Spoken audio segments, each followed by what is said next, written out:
Hello दोस्तों, कैसे हैं आप। आज की वीडियो होने वाली है guidelines provide for section 194Q wide circular number 13 of 2021 issued on 30 जून 2021। इस सर्कुलर के अंदर मल्टीपल क्लैरिफिकेशन प्रोवाइड की गई हैं जो कि डाउट्स को क्लियर करती हैं जो कि सरकार के सामने आए थे regarding application of section 194Q। तो चलिए अपनी क्लैरिफिकेशन की तरफ बढ़ते हैं, जिसमें पहली जो क्लैरिफिकेशन दी गई है वो रिगार्डिंग एजेंटेड ट्रांजैक्शन की, जिसमें बताया गया है कि क्विन ट्रांजैक्शन के ऊपर सेक्शन 194Q की प्रोविजन अप्लाई नहीं होंगे। जिसमें पहली ट्रांजैक्शन सिक्योरिटीज और कमोडिटीज से रिलेटेड है, जिसमें बताया गया है कि यदि कोई ट्रांजैक्शन सिक्योरिटीज और कमोडिटीज में की जाती है और वो किसी रिकॉग्नाइज्ड स्टॉक एक्सचेंजेस के थ्रू ट्रेड होती हैं तो उस केस में सेक्शन 194Q के अंडर कोई टीडीएस नहीं कटेगा। वहीं अगर बात करें कि कौन से एक्सचेंजेस शामिल होंगे तो उसमें वाले एक्सचेंजेस भी शामिल होंगे जो IFSC के अंदर सिचुएटेड हैं, जैसे कि NSE इंटरनेशनल एक्सचेंज। और जो सेकेंड ट्रांजेक्शन वो क्लैरिफाई करते हुए बताया गया कि यदि आप कोई transaction electricity, renewable energy certificates और एनर्जी सेविंग सर्टिफिकेट्स जो कि आप पावर एक्सचेंजेस के थ्रू ट्रेड करते हैं तो उस केस में भी सेक्शन 194Q के प्रोविजन अप्लाई नहीं होंगे। अगली क्लैरिफिकेशन है regarding threshold for the financial year 21 to 22। इस क्लैरिफिकेशन में बताया गया कि यदि आप कोई ट्रांजैक्शन 1 जुलाई 2021 से पहले कर देते हैं तो क्या उस केस में आपको सेक्शन 194Q के अंडर कोई टीडीएस करना है या फिर नहीं करना। वहीं जो 50 लाख की लिमिट आपको कैलकुलेट करनी है वो किस डेट से कैलकुलेट करनी है, तो चलिए इस क्लैरिफिकेशन को जानते हैं। तो इस क्लैरिफिकेशन में बताया गया कि यदि आप कोई ट्रांजेक्शन जिसमें यदि आप सेलर का कोई अमाउंट करेक्ट कर दें या फिर उसको कोई पेमेंट करते हैं 1 जुलाई 2021 से पहले तो उस केस में आपको किसी तरह का टीडीएस काटने की जरूरत नहीं है।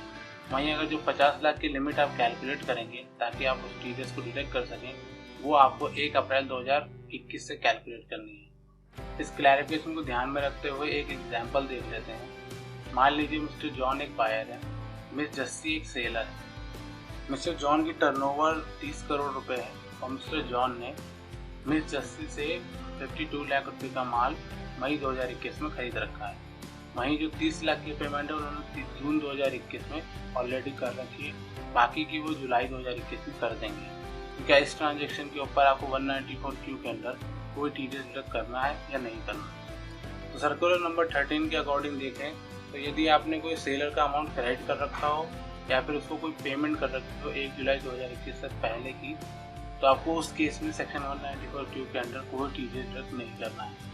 तो जैसा कि परचेज जो है वो मई 2021 में करी थी, इसलिए उस ट्रांजैक्शन के ऊपर सेक्शन 194Q के अंडर कोई टीडीएस डिडक्ट नहीं होगा।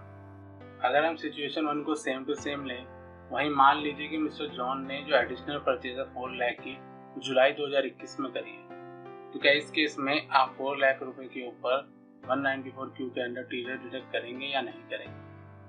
तो देखिए तो टर्नओवर 30 करोड़ रुपीस है और वैल्यू ऑफ परचेज गुड्स जो है वो 56 लाख रुपए है। तो जो एडिशनल अमाउंट है 50 लाख से ऊपर वो 6 लाख का है, बट जो 2 लाख का अमाउंट है वो आपकी मई 2021 की परचेज से रिलेट करता है, तो उस अमाउंट पर आपका कोई टीडीएस डिडक्ट नहीं होगा। वहीं जो 4 लाख का अमाउंट है वो आपने जुलाई 2021 में खरीदा है, जिसपे आपको टीडीएस डिडक्ट करना है एट द रेट 0.1%। तो आपको 400 रुपये का टीडीएस आपको डिडक्ट करके गवर्नमेंट को जमा करना होगा।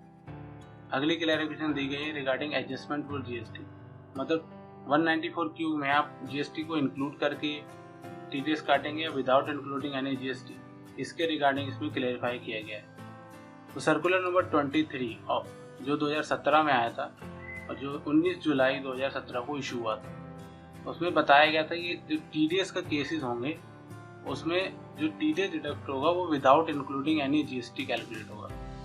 तो 194Q एक टीडीएस का सेक्शन है, इसलिए जब भी आप अमाउंट 194Q के अंडर डिडक्ट करेंगे टीडीएस का, आप without including any GST calculate करेंगे। वहीं अगर आप कोई जो टैक्स को डिडक्ट कर रहे हैं पेमेंट बेसिस के ऊपर, तो आपको पूरे के पूरे अमाउंट पर टीडीएस डिडक्ट करना है, क्योंकि उस केस में ये आपके लिए आइडेंटिफाई करना मुश्किल हो जाएगा कि फाइनल बिल बनेगा वो कितने अमाउंट का बनेगा और उसमें कितना जीएसटी लगेगा।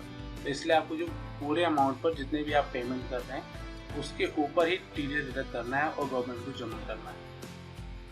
अगली जो क्लैरिफिकेशन दी गई है वो regarding adjustment for purchase return, जैसे कि 194Q के अंदर जो TDS डिडक्ट होता है वो at the time of payment और क्रेडिट विचएवर इज अर्लियर के टाइम पे TDS डिडक्ट हो जाता है।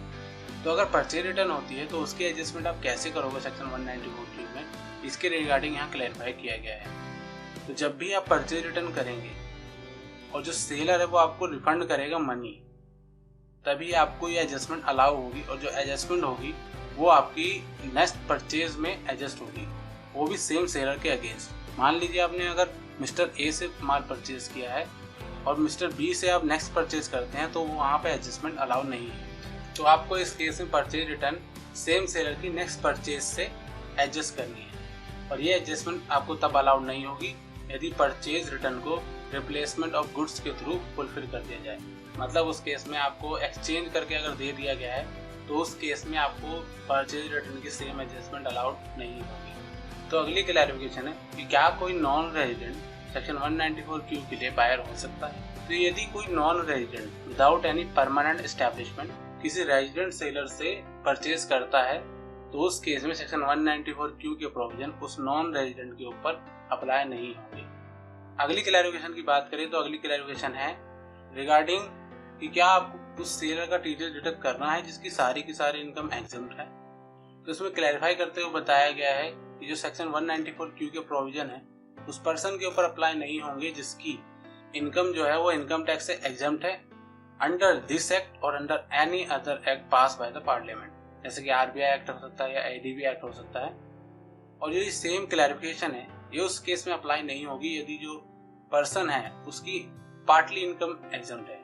मान लीजिए अगर किसी सेलर की 50% इनकम एग्जम्प्ट है और 50 टैक्सेबल है तो उस केस में सेक्शन 194Q के प्रोविजन उस सेलर पर अप्लाई होंगे और जो बायर है उसको TDS डिडक्ट करना होगा उस सेलर के अगेंस्ट। तो अगली क्लैरिफिकेशन में बताया गया कि क्या आपको एडवांस पेमेंट के ऊपर TDS डिडक्ट करना है या नहीं करना। तो सेक्शन 194Q के प्रोविजन के अनुसार जो TDS डिडक्ट होता है वो या तो at the time of payment और क्रेडिट विचएवर इज अर्लियर के टाइम पे TDS डिडक्ट होता है। जब भी आपको एडवांस पेमेंट भी करेंगे तो आपको सेक्शन 194Q के अंदर TDS डिडक्ट करना पड़ेगा। अगली क्लैरिफिकेशन की तरफ बढ़ते हैं। तो जो अगली क्लैरिफिकेशन दी गई है वो रिगार्डिंग दी गई है कि क्या कोई बायर जो अभी अभी इनकॉर्पोरेट हुआ है, मान लीजिए कोई कंपनी सेम ईयर में ही, मान लीजिए करंट ईयर में ही इनकॉर्पोरेट हुई है, तो उसके ऊपर सेक्शन 194Q के प्रोविजन अप्लाई होंगे या नहीं होंगे, इसके रिगार्डिंग यहाँ क्लैरिफाई किया गया है। तो सेक्शन 194Q के अप्लाई होने के लिए जो बायर के लिए प्राइमरी कंडीशन है कि जो उसकी टोटल टर्नओवर है वो 10 करोड़ या उससे ज़्यादा होनी चाहिए in the preceding financial year. जब कोई बायर इनकॉर्पोरेट हो रहा है, मान लीजिए कोई कंपनी आज इनकॉर्पोरेट हो रही है, तो उस केस में जो प्रीसीडिंग फाइनेंशियल ईयर में 10 करोड़ या उससे ज़्यादा की इनकम है वो उस कंडीशन को फुलफिल नहीं कर पाएगी। तो उस केस में बायर के ऊपर in the year of incorporation section 194Q के प्रोविजन अप्लाई नहीं होंगे। अगली क्लैरिफिकेशन दी गई है कि क्या सेक्शन 194Q के प्रोविजन उस बायर के ऊपर अप्लाई होंगे जिसकी टर्नओवर बिजनेस से 10 करोड़ या उससे कम है। तो सेक्शन 194Q के लिए जो प्राइमरी कंडीशन है वो यही है कि बायर की जो टर्नओवर है वो 10 करोड़ या उससे ज़्यादा होनी चाहिए in the preceding financial year. तो अगर उसकी जो टर्नओवर है 10 करोड़ या उससे कम है तो उसके ऊपर सेक्शन 194Q के अंदर कोई TDS डिडक्ट करने की लायबिलिटी नहीं आएगी। और जब भी आप इस टर्नओवर को कैलकुलेट करेंगे उसकी नॉन बिजनेस एक्टिविटी की इनकम इस पर्पज़ के लिए काउंट नहीं की जाएगी। अगली जो क्लैरिफिकेशन दी गई है वो regarding cross application of section, मतलब जब आपकी कोई ट्रांजेक्शन किन्हीं दो सेक्शन के अंडर आ रही होगी तो आप किस सेक्शन के अंदर TDS या फिर TCS डिडक्ट या कलेक्ट करेंगे उसके रिगार्डिंग यहाँ पर क्लैरिफाई किया गया है। यदि आपकी कोई ट्रांजेक्शन सेक्शन 194O या फिर सेक्शन 194Q इन दोनों के परव्यू में आ रही होगी तो आपको सेक्शन 194O के अंदर TDS डिडक्ट करना है। वहीं है जब आपकी ट्रांजेक्शन सेक्शन 194Q या फिर सेक्शन 2061H इसके अंडर में आ रही होगी तो उस केस में सेक्शन 194Q के अंदर आपको TDS डिडक्ट करना पड़ेगा। आशा करते हैं आपको गाइडलाइन समझ में आई होगी। अगर आपकी कोई भी क्वेरी है आप हमें कमेंट में लिख सकते हैं।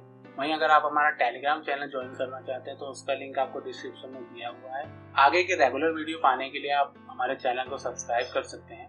इस पीपीटी का लिंक आपको डिस्क्रिप्शन में मिल जाएगा। अगर आप इसे डाउनलोड करना चाहते हैं तो वहाँ से डाउनलोड कर सकते हैं।